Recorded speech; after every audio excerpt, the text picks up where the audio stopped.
কুয়েতে প্রবাসীদের ভাষাগত দুর্বলতার ফলে ভিন দেশি ডাক্তারদের বোঝাতে সমস্যা এবং ব্যয় বেশি হওয়া, চিকিৎসা নিতে অবহেলা করার ফলে জটিল রোগে আক্রান্ত হন তারা।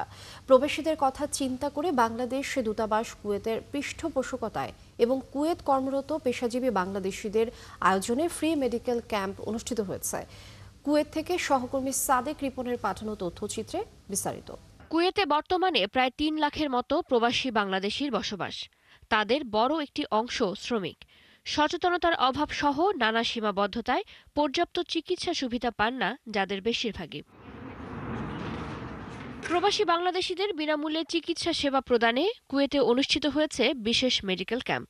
স্থানীয় সময় শুক্রবার দূতাবাসে আয়োজিত দিনব্যাপী এই আয়োজনে চিকিৎসা নিতে আসেন বহু প্রবাসী বাংলাদেশি। বিদেশের মাটিতে মাতৃভাষায় বাংলাদেশি চিকিৎসকদের সমস্যার কথা জানিয়েছেন তারা। ভাষাগত কারণে ট্রিটমেন্টটা সঠিক আমাদের কুয়েতের মধ্যে হয় না বলতে কি যে ভাষা কারণে আমি বললাম একটা, সে বুঝি আর একটা। এখানে সবাই আরবিয়ান ভাষা করা উচিত, কারণ সমস্যা হলো অনেকে প্রবলেম থাকে, সে বুঝতে পারে না কেন ব্লাড প্রেশার আছে, কারণ হয়তো মনে হয় পেটে কোনো সমস্যা, অন্য কোনো সমস্যা আছে, কিন্তু যেহেতু তারা অনেক সময় অনেক কাজের ক্ষেত্রে বিজি থাকে অথবা এমন জায়গা থেকে যেখানে মেডিকেল ফ্যাসিলিটি নাই, তো ডক্টরের সাথে পরামর্শ করতে পারে না।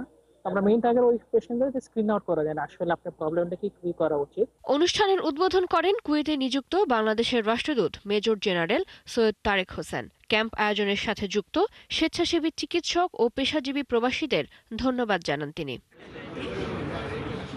দেশটির আবদালি, ফাহাহিল, মাতলা সহ বিভিন্ন অঞ্চল থেকে প্রবাসীরা ছুটে আসেন স্বাস্থ্যসেবা নিতে। দিনব্যাপী ৫ শতাধিকের বেশি প্রবাসী বাংলাদেশি স্বাস্থ্যসেবা গ্রহণ করেন। এই কাজে সহযোগিতা করেন বাংলাদেশি অভিজ্ঞ চিকিৎসক এবং নার্সরা।